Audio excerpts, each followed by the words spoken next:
ध्वरं बलेः पदत्रयं याच्यमानः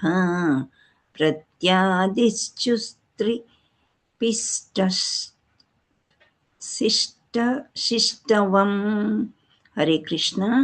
ఇక్కడ ఒక్కసారి మనం ఇది చదివితే చాలా బాగా వస్తుంది. అగాత్ అధ్వరం భలే పదత్రయం యాచమానః ప్రత్యాదిశ్చు త్రిపిష్టవం. హరే కృష్ణ. సో ఇక్కడ మీనింగ్స్ ఎలా ఉన్నాయంటే, అగాత్ అంటే వెళ్ళాను, ఇక్కడ 15 పంచదశం అంటే 15వ అవతారంన వామనకం, వామన బ్రాహ్మణుడు కృత్వాధరి అగాత్ వెళ్ళాను. అధ్వరం యజ్ఞస్థలికి బలి మహారాజు యొక్క పదత్రయం అంటే 3 అడుగులు మాత్రమే, యాచమానః యాచించెను, ప్రత్యాదిచ్చు తిరిగి అందించవలెనని హృదయమున భావించుచు, త్రిపిష్టవం ముల్లోక రాజ్యమును. సో 15వ అవతారమున భగవానుడు వామనుని రూపమును స్వీకరించి బలి మహారాజు ఏర్పరిచిన యజ్ఞస్థలికి దర్శించను. త్రిభువన రాజ్యమును తిరిగి పొందవలన హృదిలో తలంచి ఉన్నను. అతడు కేవలం 3 అడుగుల నేలను మాత్రమే దానంగా కోరెను. సో కొద్దిగా ఉసుగుచు శ్రీకృష్ణ భగవానుడు చివరకు సమస్త విశ్వంచే ఎవరినైనాను వరంగా నొసగగలడు. అదే విధంగా కొద్దిపాటి భూభాగమును అర్థించుట మనడి నెపమున సమస్త విశ్వరాజ్యమును అతడు హరింపగలడు. సో ఈ చిన్నగా ఉందని నేను చదివాను. శ్లోకం చదవడానికి మీరు ప్రయత్నం చేయండి. ఎవరు బాగా చదవగలుగుతారు? నాగలీల మాతాజీ ట్రై చేయండి. హరే కృష్ణ మాతాజీ. హరే కృష్ణ. పంచదశం వామనకం కృత్వా గాదధ్వరం బలేః పదత్రయం యాచమానః ప్రత్యాదిస్త్రివిష్టపం. హరి బోల్. హరి బోల్. Thank you. అనురాధ మాతాజీ మీరు చదవండి. హరే కృష్ణ మాతాజీ. హరే కృష్ణ. పంచదశం వామనకం కృత్వా గాదధ్వరం బలేః పదత్రయం యాచమానాః ప్రత్యాదిస్త్రిపిష్టవం. హరి బోల్. రమాదేవి మాతాజీ మీరు చదవండి. ఓకే మాతాజీ. హరే కృష్ణ. పంచదశం నామకం కృత్వా గాదధ్వరం బలే పదత్రయం యాచమానాః ప్రత్యాదిత్సు పిష్టవం. హరి బోల్. భవానీ మాతాజీ మీరు చదవండి. హరే కృష్ణ మాత. హరే కృష్ణ. పంచదశం వామనకం కృత్వా గాదధ్వరం బలేః పదత్రయం యాచమానః ప్రత్యాదిస్త్రిపిష్టవం. హరే కృష్ణ మాత. హరి బోల్. జయశ్రీ మాతాజీ. హరే కృష్ణ మాతాజీ. పంచదశం వామనకం కృత్వా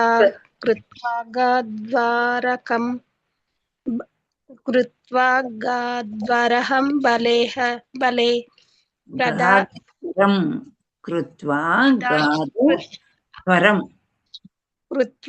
గాద్వరకం బలే కాలేదండి. కృత్వా నేను చెప్పినప్పుడు చెప్ప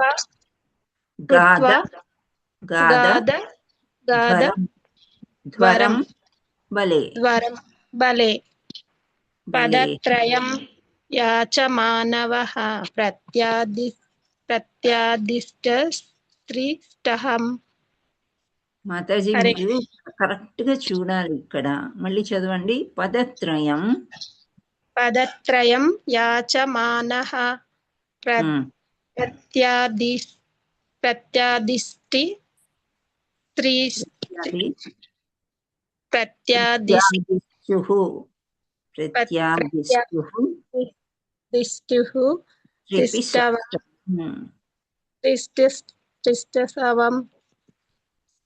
హరి బోల్. ఓకే. సారీ మాతాజీ. పర్లేదు, మీరు ట్రై చేస్తున్నారు. మీ పేరు పిలిచామంటే యూ షుడ్ ఫీల్ గ్రేట్. కొన్ని వర్డ్ పలకడానికి వస్తలేదు మాతాజీ. కొన్ని రావు, అందుకే ప్రతి పదార్థం చూడాలి. Okay, okay Mataji. So okay Mataji. 20వ శ్లోకం చూద్దాం మనం. అవతారే షోడశమే పశ్యాన్ బ్రహ్మద్రుహో నృపాన్ త్రిః సప్తకృత్వః కుపితో నిక్షత్రామకరోన్మహీం. ఇక్కడ 16వ అవతారం భగవానుడు భృగుపతి రూపమున బ్రాహ్మణుల ఎడ తిరుగుబాటు ధోరణి చూపిన క్షత్రియుల పట్ల కుపితుడై వారిని 21 మార్లు నశింపజేసెను. క్షత్రులైన వారు బ్రాహ్మణుల నిర్దేశమును అనుసరించి లోక పాలనము గావింపవలసి ఉన్నది. ఆ విధంగా నిర్దేశం నొసుగు బ్రాహ్మణులు ప్రామాణిక శాస్త్ర దృష్ట్యానే పాలకులకు మార్గదర్శనం గావింతురు. అట్టి నిర్దేశం అనుసరించి ఏ పాలకులు రాజ్యపాలనను గావింతురు. కానీ పండితులు బుద్ధిమంతులు అగు బ్రాహ్మణులు ఆజ్ఞల విషయమున క్షత్రియుల పక్షమున నిర్లక్ష్యత గోచరించినచో వారిని పదవుల నుండి బలవంతంగా తొలగించి దక్షత కలిగిన పరిపాలనకై ఏర్పాట్లు చేయబడవలెను. హరే కృష్ణ. సో మంచిగా ఉంది కదా ఇది. రాజ్యపాలన చేసే వాళ్ళనే దించేసే శక్తి ఎవరికి ఉంటుందంట? బ్రాహ్మణులకి. ఓకే, అంటే క్షత్రియుల్ని వాళ్ళు గద్దె దించేయగలరు అనమాట. వెరీ నైస్ శ్లోకం. బాగా డిస్కస్ చేద్దాం దీని గురించి. హరే కృష్ణ. సో ఇప్పుడు మళ్ళీ హ్యాండ్ రైసెస్ శారదా ప్రసాద్ మాతాజీ మీరు ట్రై చేయండి. హరే కృష్ణ మాతాజీ. ఇంతకుముందు చదివిన వాళ్ళు హ్యాండ్స్ డౌన్ చేయండి అమ్మా. హరే కృష్ణ. అవతారే షోడశమే పశ్యన్ బ్రహ్మద్రుహో రూపాన్ త్రిః సప్తకృత్వః కుపితో నిక్షత్రామకః మకరోన్మహీం. హరి బోల్. Thank you. సుభద్ర మాతాజీ. సుభద్ర మాతాజీ చదవండి. హరే కృష్ణ. ధన్యవాదాలు. ప్రణామం. అవతారే షోడశే పశ్యాన్ బ్రహ్మద్రుహోర్నృపాన్ త్వాః కుపితో క్షత్రామకరోన్మహీం. మాతాజీ మీ హరే మైక్ ప్రాబ్లం వచ్చింది, మాకు పూర్తిగా వినిపించలేదు. మళ్ళీ చదవండి. హరే కృష్ణ మాతాజీ. అవతారే షోడశమే పశ్యన్ బ్రహ్మద్రుహోర్నృపాన్ త్రిః సప్తకృత్వాః కుపితో క్షత్రామకరోన్మహీం. హరి బోల్. చూడండి ఎంత చక్కగా చదివారు. అలా బ్రేక్ చేయాలి, వర్డ్స్ చేస్తే కరెక్ట్ గా వస్తుంది. దేవి మాతాజీ మీరు చదవండి. హరే కృష్ణ మాతాజీ. అవతారే షోడశామే పశ్యాన్ బ్రహ్మద్రువో నృపాన్ త్రిసప్తకృత్వా కుపితో నిక్షిత్రామకరోన్మిః. హరి హరే బోల్. కృష్ణ మాతాజీ. Thank you Devi Mataji. మాతాజీ. హరే కృష్ణ మాతాజీ. హరే కృష్ణ. అవతారే షోడశమే పశ్యన్ బ్రహ్మద్రుహో నృపాన్ త్రిః సప్తకృత్వాః కుపితో క్షత్రమాకరోన్మహీం. హరి బోల్. సబితా ఘోష్ మాతాజీ. హరే కృష్ణ మాతాజీ. హరే కృష్ణ. అవతారే షోడశమే పశ్యాన్ బ్రహ్మద్రుహో నృపాన్ త్రిసప్తకృత్వా కుపితో క్షత్రామకరోన్మహీం. హరి బోల్. అంజనా మాతాజీ. అంజని. హరే కృష్ణ మాతాజీ. అవతారే షోడశమే పశ్యన్ బ్రహ్మద్రుహో నృపాన్ త్రిసప్తకృత్వః కుపితో నిక్షత్రామకరోన్మహీం. హరి బోల్. ఒకరు చదివేటప్పుడు మీరు కూడా మనసులో అనుకోండి నెమ్మదిగా, మైక్ ఆన్ చేయకుండా. ఈ శ్లోకం అంటే ఫ్లూయెన్సీ వస్తుంది చదవడంలో. సుభద్ర అమ్ము మాతాజీ ట్రై చేయండి.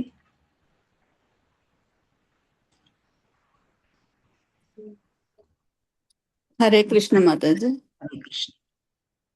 అవతారే షోడశమే పశ్యన్ బ్రహ్మద్రుహో నృపాన్ త్రిః సప్తకృత్వః कुपितो निह क्षत्रामकरोस्महिम् करोन्महिम हरि बोल। Thank you. करोस्महिम् वी कुमारी माता जी। हरे कृष्ण माता जी। हरे कृष्ण। अवतारे षोडशामे तस्यां द्रुहो नृपान् इह सप्त कृत्वा कुपितो निक्षत्रम्र निहक्षत्राम निहक्षत्राम करोन्महीम। करोर्महिम् करोन्महीम हरि बोल। करोर्महिम्। हरि बोल। Thank you. उमा माता जी మీ చదవండి। हरे कृष्ण माताजी दंडवत प्रणम। अवतारे षोडश मे पश्यन् ब्रह्मद्रुहो नृपान् त्रिः सप्त कृत्वः कुपितो निः क्षत्रमकरोन्महीम्। हरि बोल। लक्ष्मी जगदीश माता जी। हरे कृष्ण माताजी। हरे कृष्ण। अवतारे षोडशमे पश्यन् ब्रह्मद्रुहो नृपान् त्रिः सप्त कृत्वाः कुपितो निह मकर्णमहीम् मकर्णोन्महीम्। हरि बोल। थैंक यू माताजी। नागमणि माता जी। हरे कृष्ण माताजी। हरे कृष्ण। अवतारे अवतारे षोडशमे पश्यन् ब्रह्मद्रुहो नृपान् त्रिः सप्त कृत्वः कुपितो निः क्षत्रामकरोन्महीम्। हरि बोल। बी श्रीलता माता जी। हरे कृष्ण माताजी दंडवत प्रणाम माताजी। दंडवत प्रणाम। अवतारे षोडश मे पश्यन् ब्रह्मद्रुहो नृपान् कृत्वा कुपितो निक्षत्रामकरोन्महीम्। हरि बोल। हरे कृष्ण थैंक यू। कुमारी माता जी। हरे कृष्ण माता जी दंडात् प्रणाम। धन्यवाद। अवतारे षोडशमे पश्यन् ब्रह्मद्रुहो नृपान् त्रिः सप्त कृत्वः कुपितो निः क्षत्रामकरोन्महीम्। हरे कृष्ण माता जी। हरि बोल।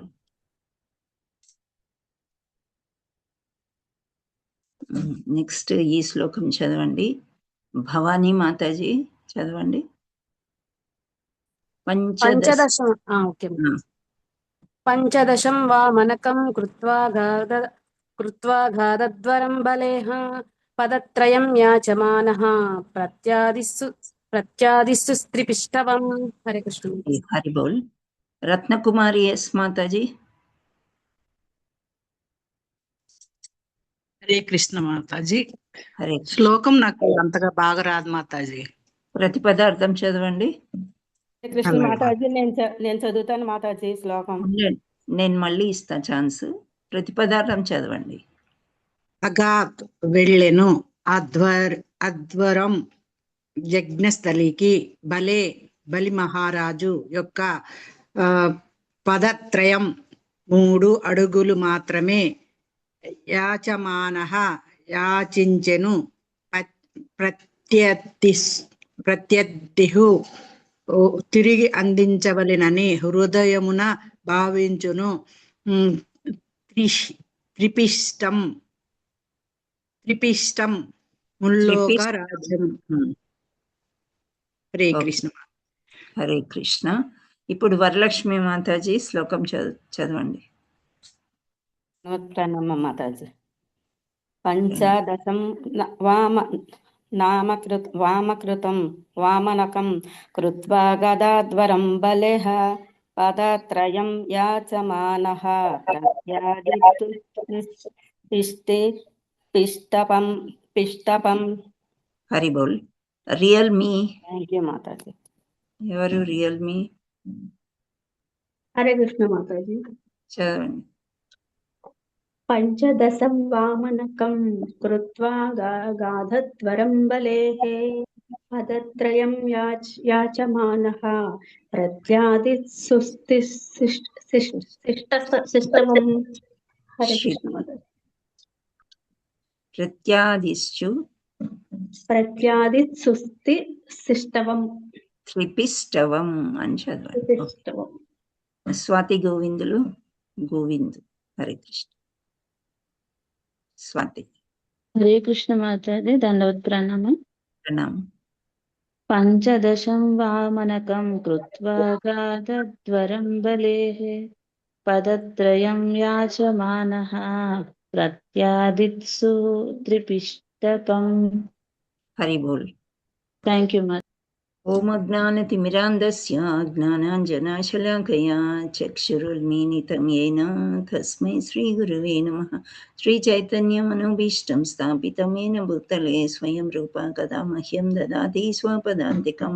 వందేహం శ్రీగురో శ్రీయుతాపదకమలం శ్రీగురున్ వైష్ణవాంచ శ్రీరూపం శాగ్రజాతం సగణ రఘునాథాన్వితం తం సజీవం సాద్వైతం సావధూతం పర్జన సహితం కృష్ణ చైతన్యదేవం శ్రీ రాధాకృష్ణ పాదాన్ సాగణ లలితా శ్రీ విశాఖాన్వితాంచ నమో విష్ణుపాదాయ కృష్ణ ప్రేష్టాయ భూతలే శ్రీమతే భక్తి వేదాంత స్వామి నితి నామిని నమస్తే సారస్వతే దేవి గౌరవాణి ప్రచారిణి నిర్విశేష శూన్యవాది పాశ్చాత్య దేశతారిణి నమో మహావదన్యాయ కృష్ణ ప్రేమ ప్రదాయతే కృష్ణాయ కృష్ణ చైతన్య నామ్నే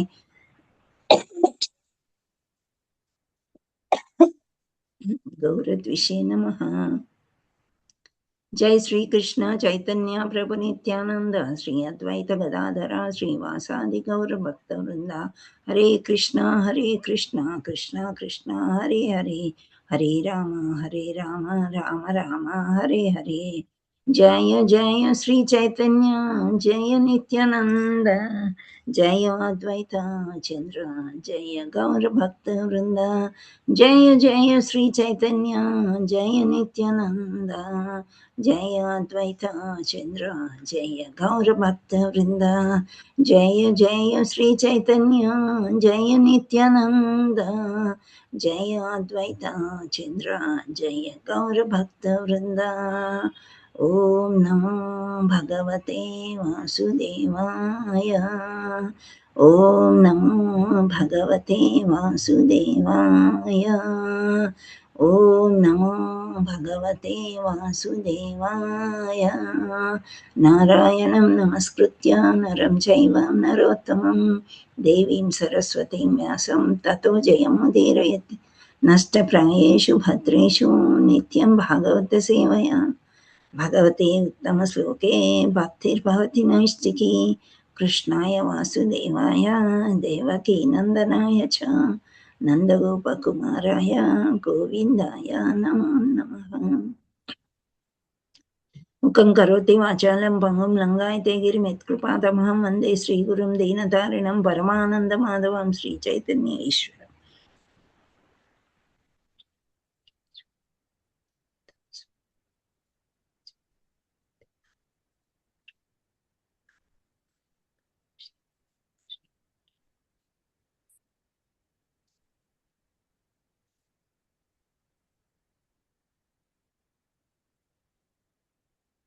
हरे कृष्ण. श्री राधे राधे.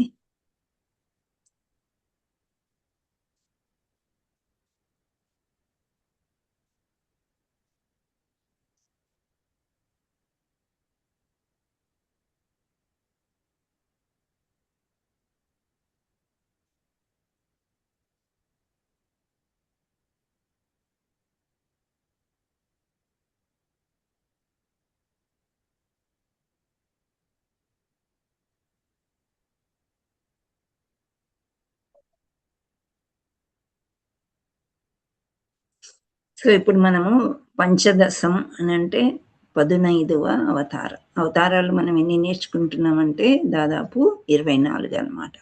సో మనము ఈ పంచదశం అంటే 15వ అవతారం ఏది అంటే వామనకం అని చెప్తున్నారు. సో వామన అవతారం గురించి మనకు ఆల్రెడీ ఇంతకుముందే తెలుసు, ఎన్నోసార్లు మనము తెలుసుకున్నాము, స్టోరీ లాగా చెప్పుకున్నాము, ఉదాహరణగా చెప్పుకున్నాము. సో నవవిధ భక్తిలో నవవిధ భక్తి అంటే నవవిధ 9 విధాలైన భక్తి ఎవరు చెప్పారు?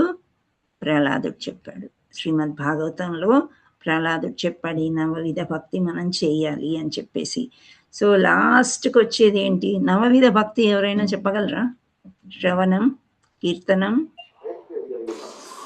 చెప్పండి. శ్రవణం, కీర్తనం,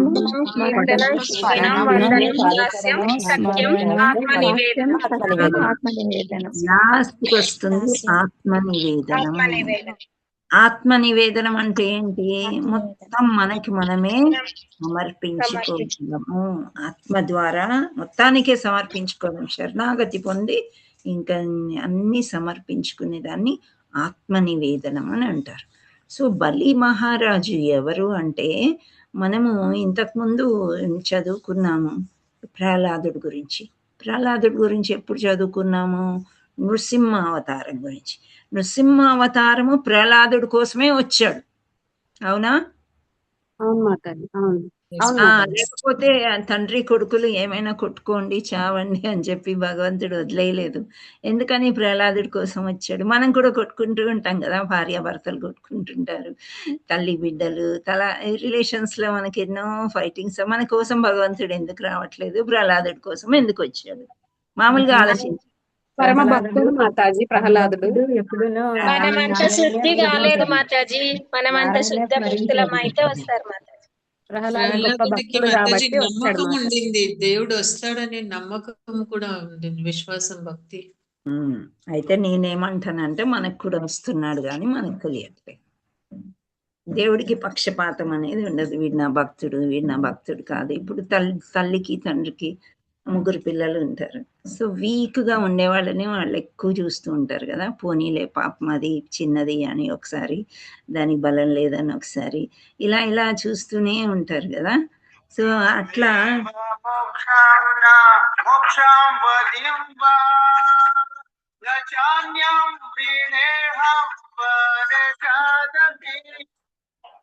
hello hello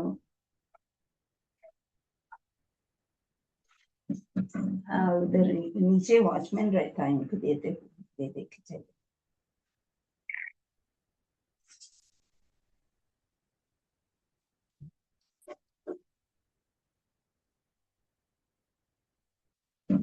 Hare Krishna, sorry urgent phone వచ్చింది.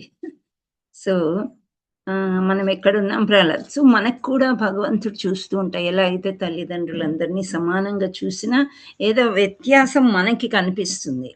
మనకు అనిపిస్తుంది లేదు వాళ్ళంటేనే ఇష్టము, మనం అంటే ఇష్టం లేదు అని మనం చూసే విధానం.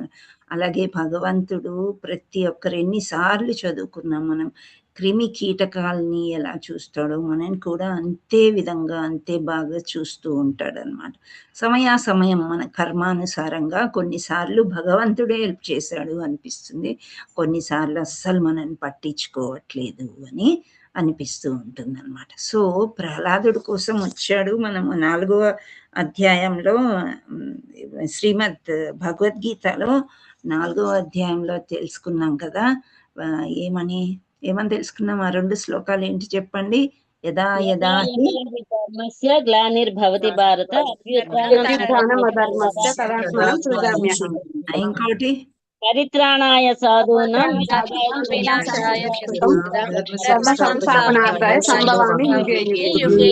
ప్రతి యుగంలో నేను నా భక్తుల కోసం వస్తాను అని ఆయన స్వయంగా చెప్పారు. సో ఇలా అవతారమూర్తిగా రావడం అనేది ఒక విశేషం. ఎందుచేత అంటే ప్రహ్లాదుడు చాలా చిన్నప్పటి నుంచి భక్తిలోనే ఉన్నాడు, దేహం గురించి పట్టించుకోలేదు.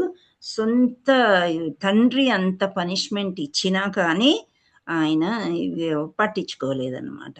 సో తండ్రి మేలే కోరుకున్నాడు. సో అలా అవతారం. ఇక్కడ మనం బలి మహారాజు గురించి, వామన అవతారంలో బలి మహారాజు గురించి తెలుసుకోవడానికి ప్రహ్లాదుడిని తీసుకున్నాను. ఎందుకు అంటే ప్రహ్లాదుడి యొక్క మనుమడు అనమాట. ప్రహ్లాదుడు అసుర వంశంలో ఉన్నాడా, సుర వంశంలో అంటే దేవతల్లో ఉన్నాడా, అసురుల్లో ఉన్నాడా? హిరణ్యకశిపుడి యొక్క కొడుకు కాబట్టి అసుర వంశం. కానీ భక్తి వచ్చింది. ఇలా భక్తి ఎవరిలో అయినా రావచ్చు. అందరిలో అసురుల్లో అన్ని ప్రతి ఒక్క జీవుల్లో కృష్ణుడు ఉంటాడు నిద్రావస్థలో. మేలుకొల్పేది మేలుకున్న వాళ్ళ యొక్క బాధ్యత. ఇప్పుడు మనం కొంచెం కొంచెం మేలుకున్నాం. కళ్ళు తెరిచి చూచాం. అవును కృష్ణుడు అని. ఇంకా నిద్రావస్థలో ఉండే వాళ్ళని మేల్కొల్పాలన్నమాట. ఓకే. సో అది ఇలా అసురుల దాంట్లో బలి మహారాజు ఉన్నాడు. ప్రహ్లాదుడు మంచి రాజ్యం ఏలాడు, చాలా మంచిగా చూసుకున్నాడు. అదంతా అయిపోయింది. ఆయన అయిపోయిన తర్వాత ఆయన కొడుకు బలి. సో ఈ బలికి కొంచెం రాక్షస గుణాలు వచ్చినాయి. రాక్షసులకి శుక్రాచార్యుల వారు గురువు. తెలుసా మీకు అందరికి? తెలిసే ఉంటుంది. సో ఆ గురువు గారు చెప్పారు కూడా, లేదు ఇదేదో మాయలాగుంది, నువ్వు ఇలాంటి ఇది ఏమి చెయ్యకు, దానాలు చేసే యజ్ఞం అనేది అసలు చెయ్యొద్దు, యజ్ఞ స్థలికి ఎవరైనా రావచ్చు, ఇదేదో మాయలాగా కనిపిస్తుంది నాకు అని అంటాడు. లేదు లేదు, నేను తలపెట్టాను, అన్ని త్రిలోకాల్ని, త్రిభువాల్ని, రాజ్యాల్ని నేను పొందాలి అని హృదయంలో అనుకున్నాను. నాకు అదంతా వచ్చేసింది. నేను ఇప్పుడు ఈ దానం చెయ్యవలసిందే, ఎవరేది అడిగితే ఆ దానం నేను చెయ్యవలసిందే అని ఆయన అనుకుంటాడు. సో అనుకొని ఏం చేస్తాడంటే ఓకే అని చెప్పి ఈ యజ్ఞము తలపెడతాడు. అప్పుడు దేవతలందరూ వెళ్ళి ఇంద్రుడి రాజ్యము, అందరి రాజ్యాలు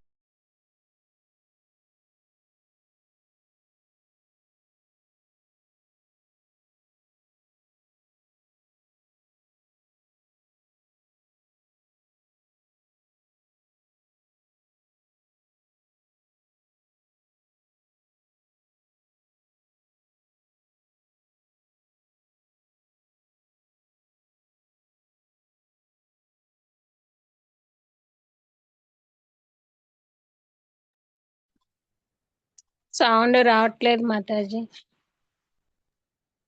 హరే కృష్ణ. మాతాజీకి నెట్ పోయినట్టుంది. ఒక 2 minutes వెయిట్ చేద్దాము, మాతాజీ మళ్ళీ reconnect అవుతారేమో.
Hare Krishna.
Hare Krishna.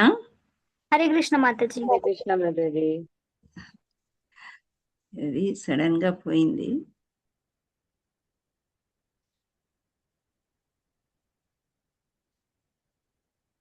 Thank you Manisha Mataji. నాకు వేరే ఒక పిచ్చి కాల్ వస్తూ ఉండే, so I did not respond అనమాట. ఈలోపు మనీషా కాల్ చేస్తారు. Thank you. సో మనం వామనుడి గురించి తెలుసుకుంటున్నాం ఇక్కడ. సో ఈ చిన్న బుడిబుడి అడుగులు వేసుకుని చక్కగా చిన్న చిన్ని పాదాలు ఎంతో నచ్చుతాడనమాట బలి మహారాజ్కి. ఒక పక్క శుక్రాచార్యుడు చెప్తూనే ఉన్నాడు, కానీ వినిపించుకోవట్లేదన్నమాట.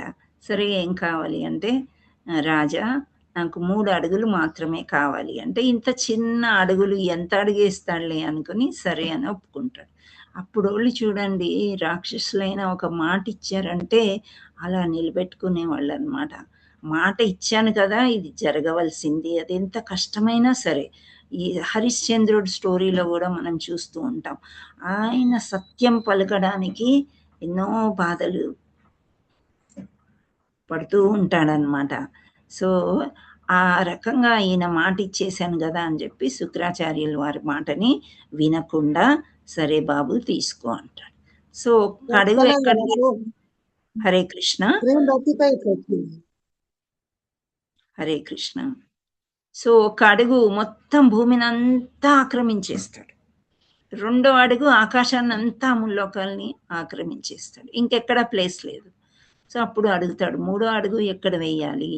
సో ఇంత రాజ్యాన్ని పరిపాలించాలంటే బలి మహారాజు ఎంతో తపస్సులు చేసి చాలా కష్టపడి ఆక్రమించుకున్న స్థలాన్ని ఒకే అడుగుతో తీసుకున్నాడంటే మామూలు అతను కాదు, దివ్య రూపమే అయి ఉంటుందని తెలిసిపోయింది ఆయనకి. ఎవరో కాదు, విష్ణు రూపమే అని చెప్పేసి. సో అందుకనే నా తల మీద పెట్టండి అని చెప్తాడు. శరణాగతి పొందుతాడనమాట. పాదము తల మీద పెట్టడం అంటే, ఇప్పుడు ఎవరైనా పెద్దవాళ్ళు మనం పాదాభివందనం చేస్తూ ఉంటే తల మీద చేయి పెడతారంటే వాళ్ళకున్న పవర్లో కొంతైనా మనకి వస్తుందని మనం పాదాభివందనం చెయ్యి అని చెప్తారనమాట. సో ద వైబ్రేషన్ ఇది ఒక సర్కిల్ లాగా ఫామ్ అవుతుంది అని చెప్తారు. వాళ్ళు చెయ్యి మన తల మీద పడింది అని అంటే ఏంటి, వాళ్ళ పాదాల నుండి వచ్చే వైబ్రేషన్ మనకి వెళ్ళి మళ్ళీ భూమి ఒక సర్కిల్ లాగా ఏర్పడుతుంది. అట్లాంటి దీవెన మనము పెద్దవాళ్ళని కలిసినప్పుడు పొందాలి. అందుకనే ఇస్కాన్లో ఇక్కడ మనకేం చెప్తారు, దండవత్ ప్రణామం. మనం లేడీస్ పంచాంగ ప్రణామం చేస్తాము, పూర్తిగా దండవత్ ప్రణామం చెయ్యము. ఎందుకంటే అంగాలు భూమిని తాకకూడదు అని అలా. సో మగవాళ్ళకి అలా పూర్తిగా దండవత్ ప్రణామం చేయాలన్నమాట. సో ఆ పవర్ అనేది వస్తుందని. సో ఆయన ఏం చెయ్యితే మన అంత పవర్ ఉంటే పాదానికి ఎంత పవర్ ఉండాలి? విష్ణు పాదం ఎటువంటిది? ఎన్నో ముద్రలు ఉంటాయి, అందులో చాలా ముద్రలు ఉంటాయి. ఆ ముద్రలకి ఒక్కొక్క దానికి ఒక్కొక్క వరం ఉంటుంది, ఒక్కొక్క వాల్యుబుల్ పాయింట్ ఉంటుంది అన్నమాట. సో అలా ఆ ముద్రలన్నీ కూడా ఆయన తల మీద పడ్డాయి అంటే విష్ణుమూర్తి ఆయన్ని రక్షించాడని అర్థం. అంటే మోక్షమే అన్నమాట, ఇంకేమీ లేదు. అందరూ మనము పుణ్యకార్యాలు చేసి మోక్షం కావాలనుకుంటే బలి మహారాజు ఈ విధంగా చేసి కూడా మోక్షం నేను పొందగలను శరణాగతి అయితే అనుకొని నా తల మీద పెట్టు అని చెప్తాడు. సో అప్పుడు ఆత్మత్యాగం చేశాడు కాబట్టి బలి మహారాజ్కి ఆయన కోరికని మన్నిస్తూ కింద పాతాళ లోకంలో ఒక లోకం ఇచ్చి అక్కడ నేను ద్వారపాలకుల్లాగా ఉంటాను అని అన్నాడు. సో చూడండి, చిన్న కోరికైనా పెద్ద కోరికైనా మంచి కోరికైనా చెడు కోరికైనా భగవంతుడు తీర్చక ఊరుకోడు. అది నువ్వు ఒక కోరిక వెనుక ఒక కష్టం ఉంటుంది. కింద లోకాలకి మనం వెళ్ళినట్లయితే చీకటి తప్ప మనకేముండదు. చీకట్లో మనకేం కనిపిస్తుంది చెప్పండి? ఇప్పుడు కాసేపు కరెంట్ పోతేనే తబ్బిబాడిపోతాం మనం. హరే కృష్ణ, మీకు వినిపిస్తుందా?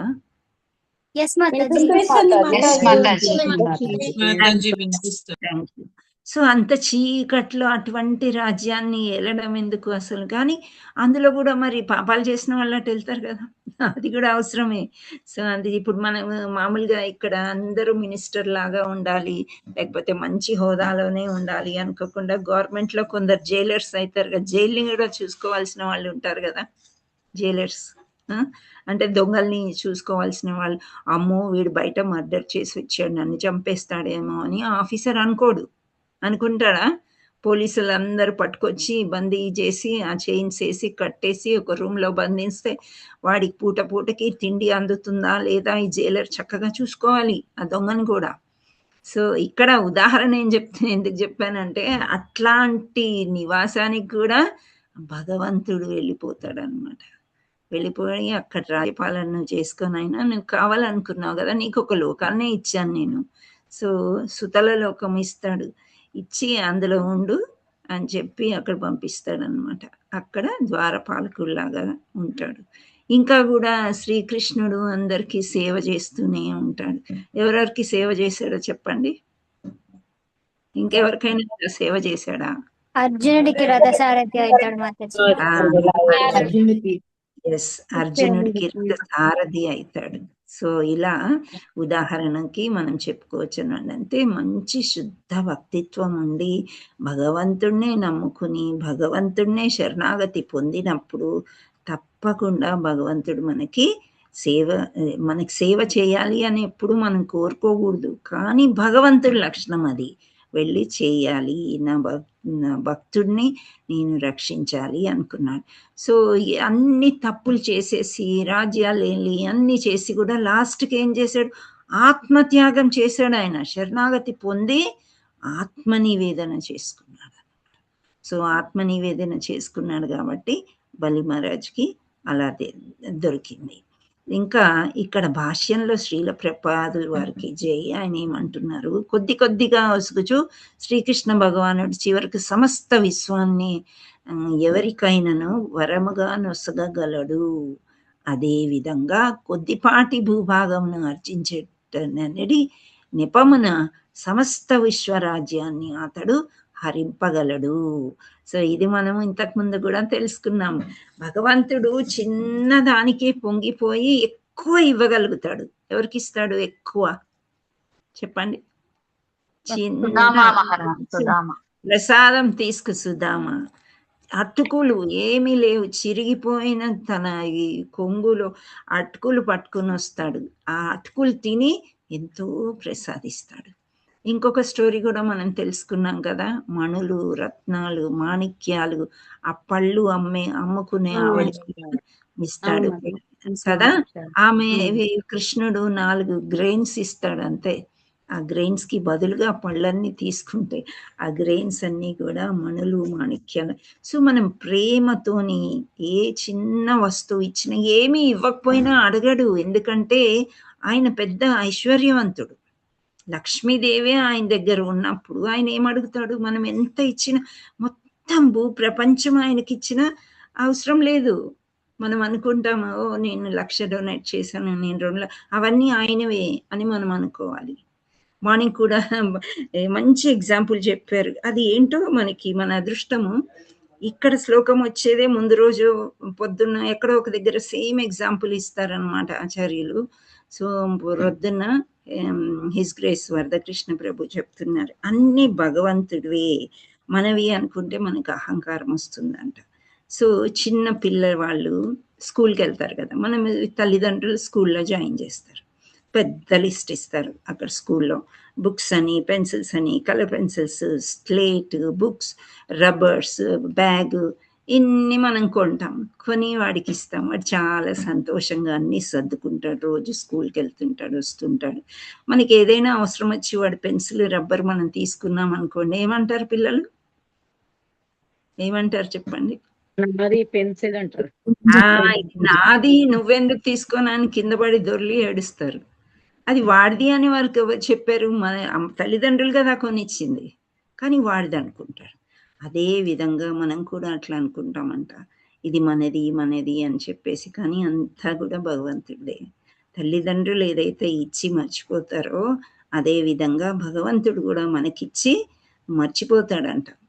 కానీ చూస్తూ ఉంటాడు అనమాట, గమనిస్తూ ఉంటాడు, వీళ్ళకి ఎటువంటి అహంకారం వచ్చింది, వీళ్ళు నేను ఇచ్చిన దాంతో సంతృప్తిగా ఉన్నారా లేదా, సంతృప్తిగా లేకపోతే వీళ్ళని ఏం చేయాలి, వీళ్ళ అహంకారాన్ని వదిలించాలి అంటే ఉన్నది కూడా తీసుకుంటాడు. అంటే మొత్తం హరించగలడు, చాలా ఇవ్వగలడు. 2 రకాలుగా భగవంతుడు మనకి శరణాగతి పొందిన వాళ్ళకు ఒకలాగా, శరణాగతి పొందలేకపోతే ఏమవుతుంది కర్మానుసారంగా కూడా అలా జరగవచ్చు. మనము ఎక్కువగా జాలి పడుతూ ఉంటాం కదా, చాలా బీదవాళ్ళని చూసి వీళ్ళకి 10 పైసలు ఇచ్చేద్దాం, వీళ్ళకి 10 రూపాయలు ఇద్దాం, వీళ్ళకి అది ఇద్దాం. ఇవన్నీ ఇవ్వరు. ఇస్కాన్ టెంపుల్ దగ్గర చూడండి, మీరు ఎక్కడ బిచ్చపళ్ళు కనిపించరు. మీరు గమనించండి, ఉండరు. కావాలంటే భోజనం ఇస్తామంటారు, కానీ డబ్బులు ఇవ్వద్దు అని చెప్తారు మన ఆచార్యులు.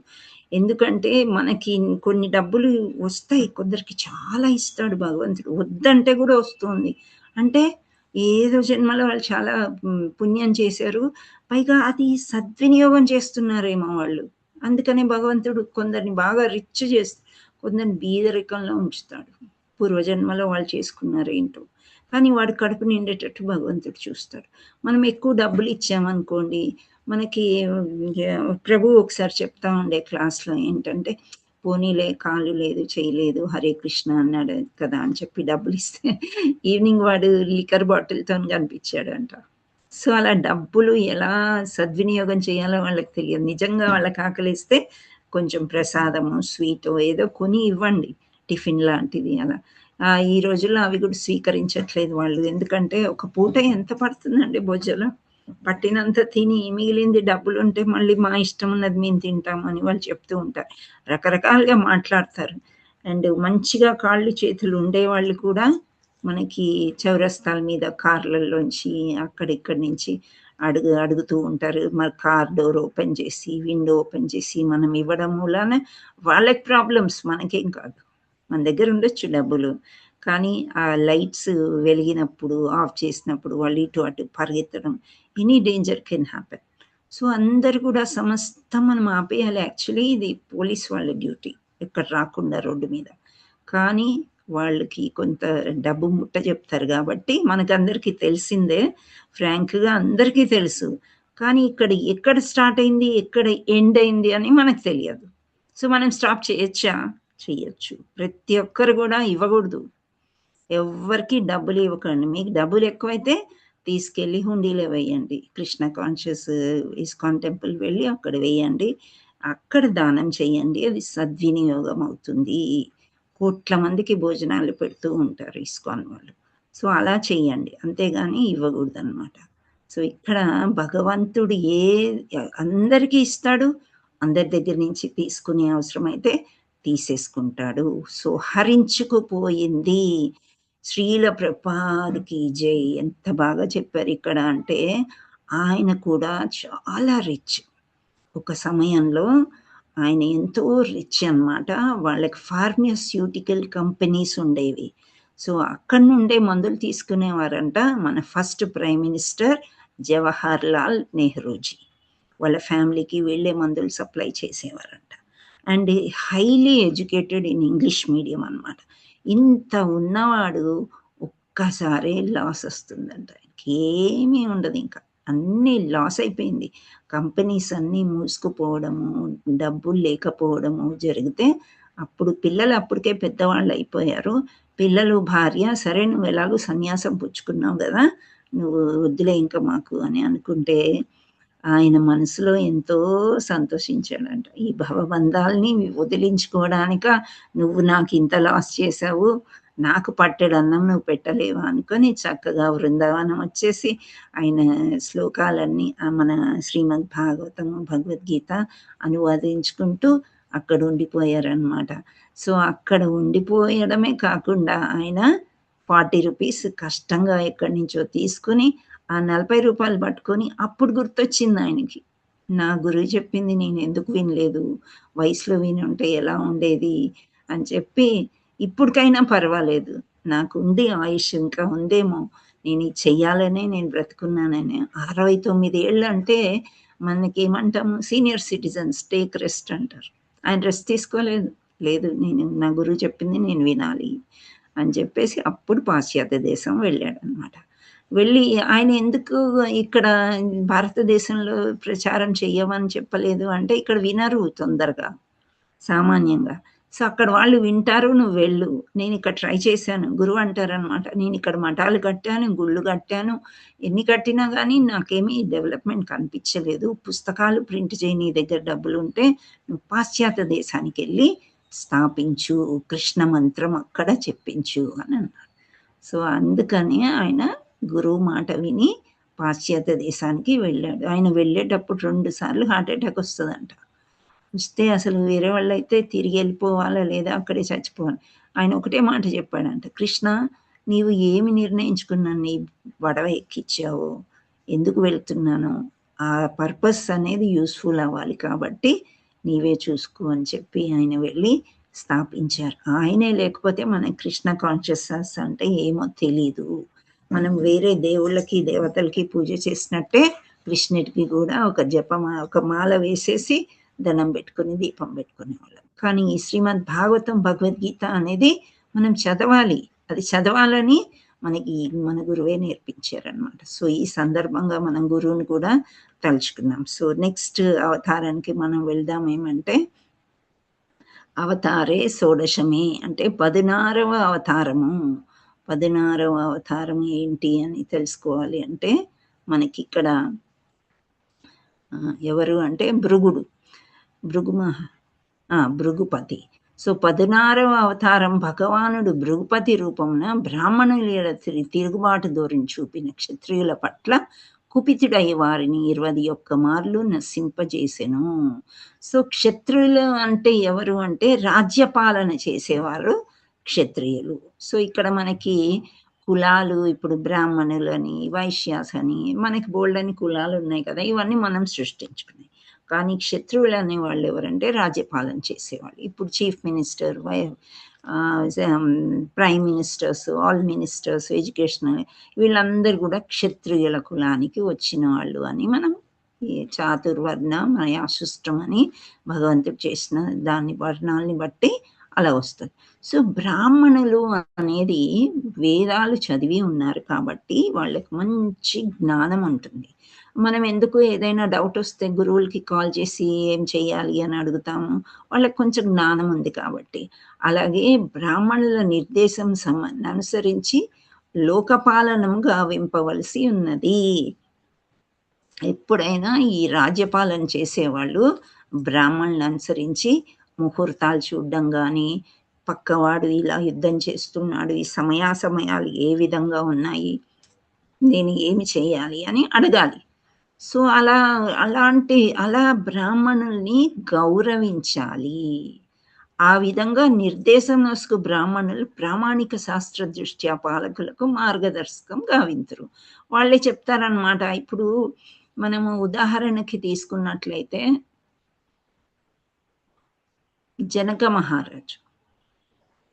మహారాజుకి బాగా భూమి అంతా ఎండిపోయి అసలు వర్షాలు ఉండవు, డ్రాట్ అంటారు కదా, ఆ రకంగా జరుగుతుంది. సో అప్పుడు బ్రాహ్మణులతోని ఆయన యాగం చేసి, ఆయన కూడా ఒక ఋషి రాజు అంటారు, ఆయన ఒక ఋషి ప్లస్ రాజ్యాన్నిలే రాజు అన్నమాట.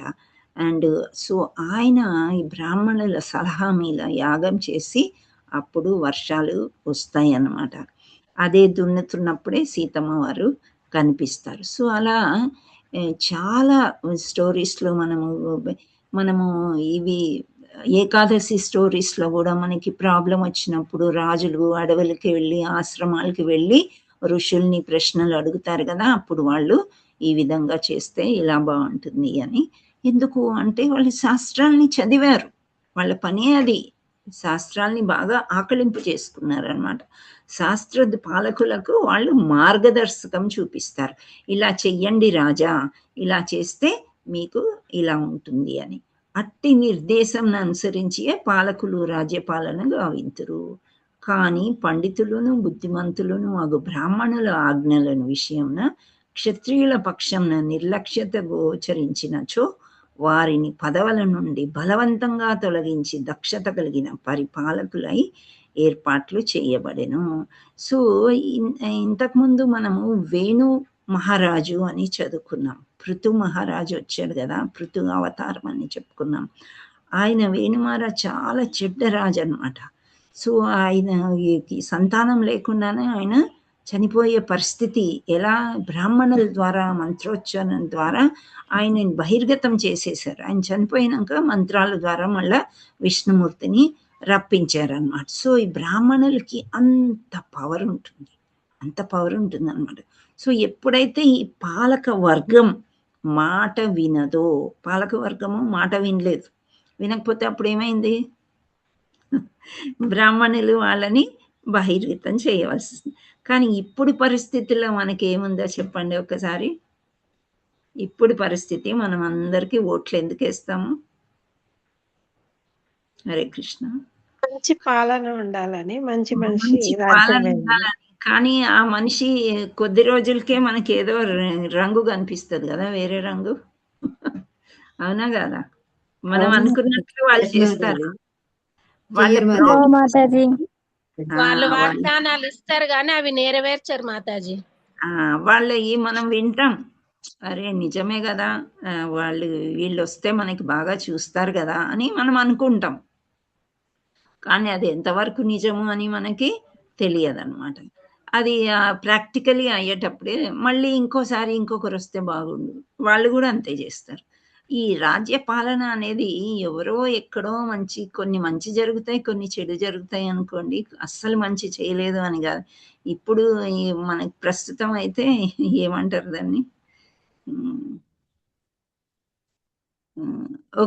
నాకు ఒకటి మంచి ఏం కనిపిస్తుంది, అది మంచో చెడో నాకు తెలీదు. ఆధార్ కార్డులు బట్టి బస్సులు ఫ్రీ బస్ సర్వీస్ మాతాజీ లేడీస్కి.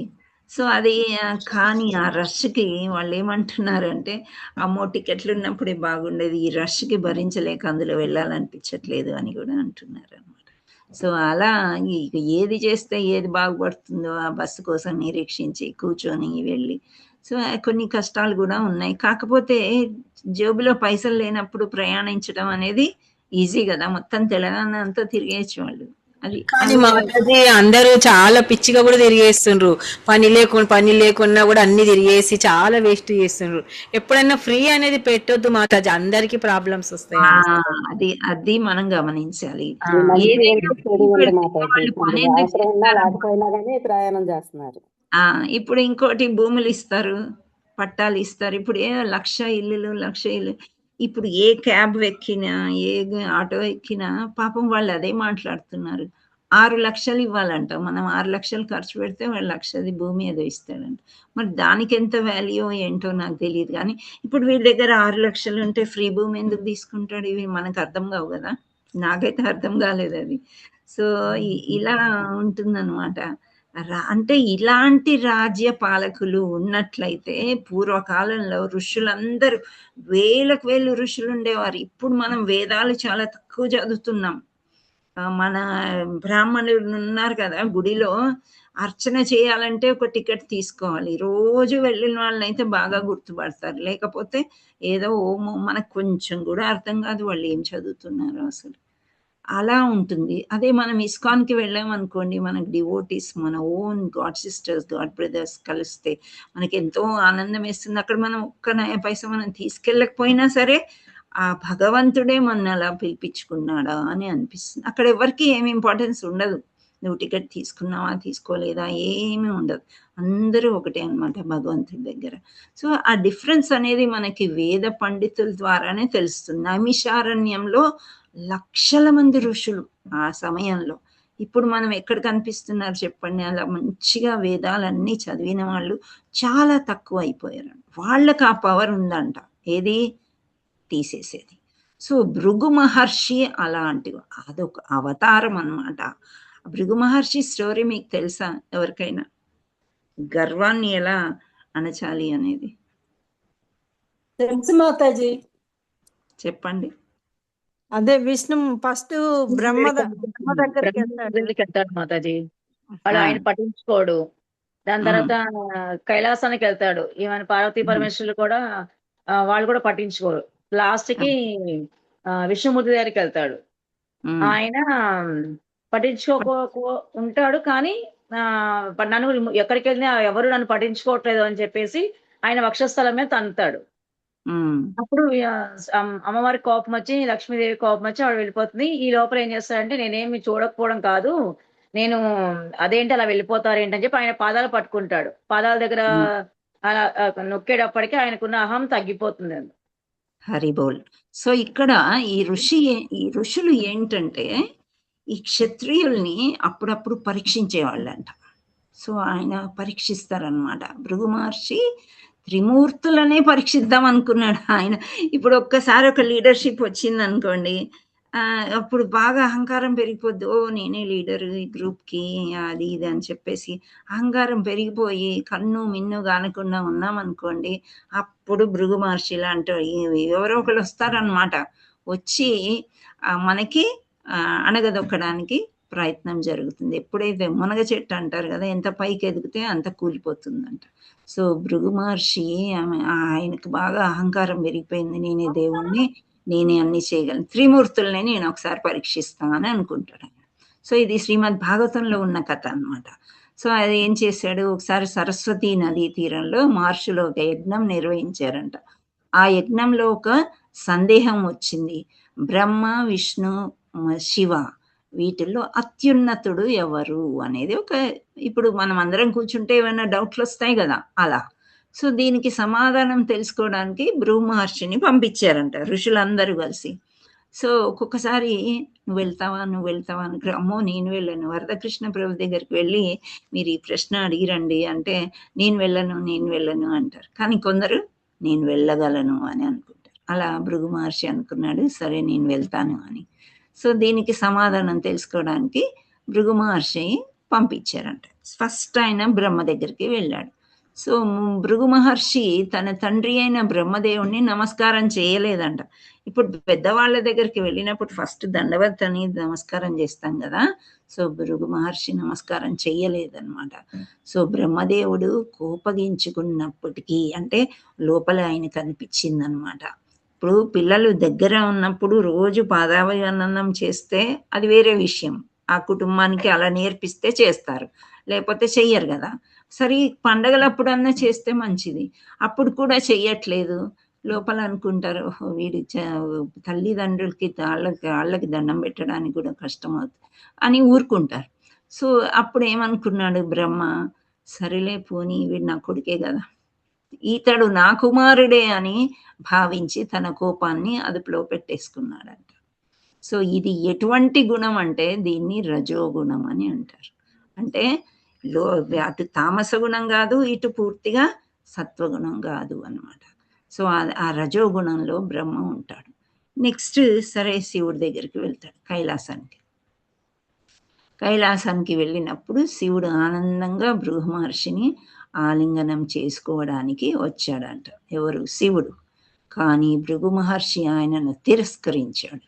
శివుడు కోపంగా త్రిశూలమెత్తగా పార్వతీదేవి ఆయనని శాంతింపజేసింది.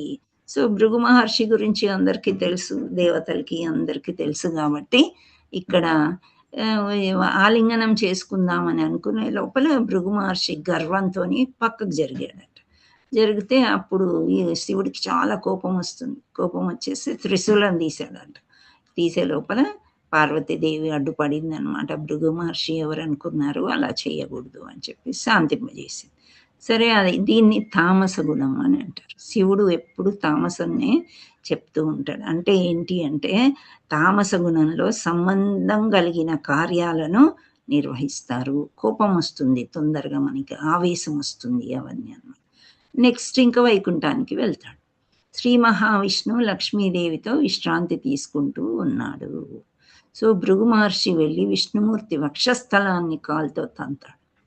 సో వక్షస్థలాన్ని గట్టిగా తన్నాడు. వక్షస్థలంలో ఎవరుంటారు? లక్ష్మీదేవి అలుగుతుంది కూడా అప్పుడు అన్నమాట.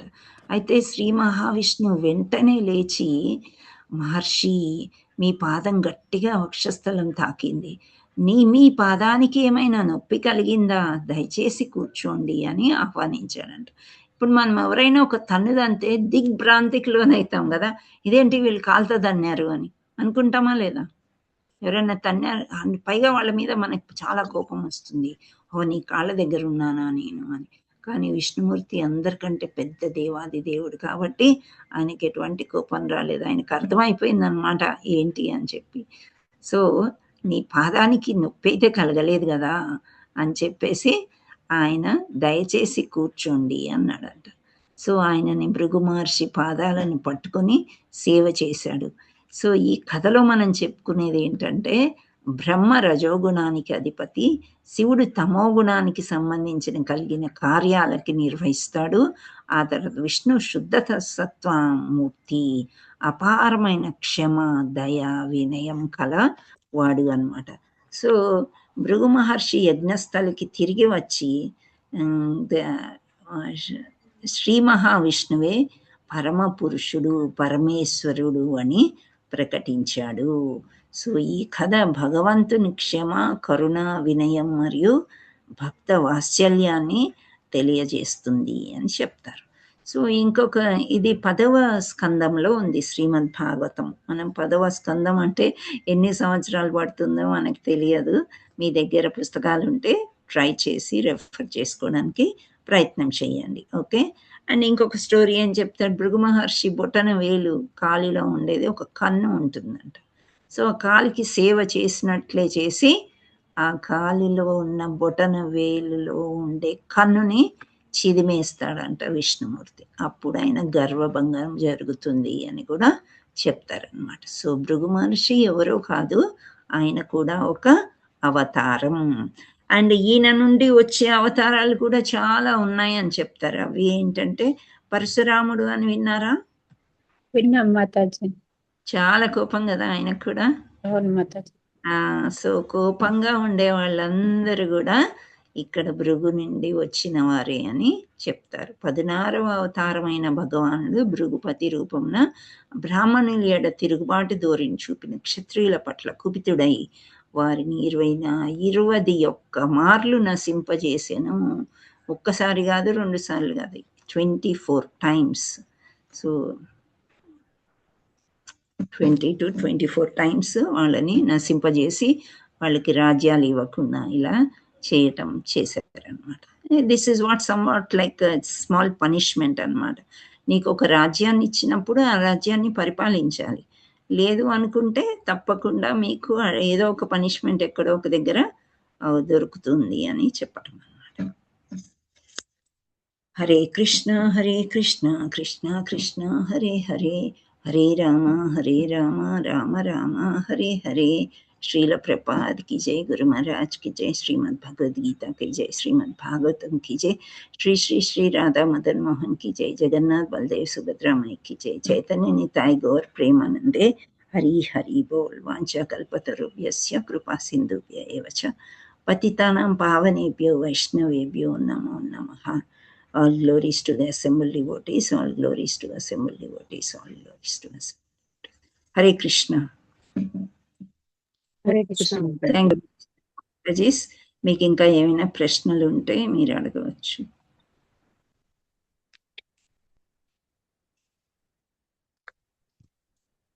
హరే కృష్ణ. మొదటి అవతారంలో మనం ఏం నేర్చుకున్నాం? హరే కృష్ణ. భృగు మహర్షికి బొటనవేలులో కన్ను ఉంటది అన్నారు కదా, అది ఎందుకు ఉంటది అంటే కొందరికి కొన్ని చోట్ల ఉంటాయి అంతే. అది అంత డీప్ గా నేను వెళ్ళలేదమ్మా, భాగవతంలో వెళ్ళినప్పుడు తెలుసుకున్నప్పుడు చెప్తాను. ఓకే. హరే కృష్ణ. హరే కృష్ణ మాతాజీ. హరే కృష్ణ మాతాజీ. ఇప్పుడు నాకు నందనవనం నుంచి ప్రసాదం వచ్చింది మాతాజీ. హరి బోల్. హరి బోల్ మాతాజీ. హరే కృష్ణ. కూడా నిన్న వచ్చింది మాతాజీ. అదే డొనేషన్ చేసిన వాళ్ళందరికీ కూడా ఆవిడ కాల్ చేసి అడ్రస్ తీసుకుని పంపిస్తున్నారు. నాకు నిన్న వచ్చింది మాతాజీ.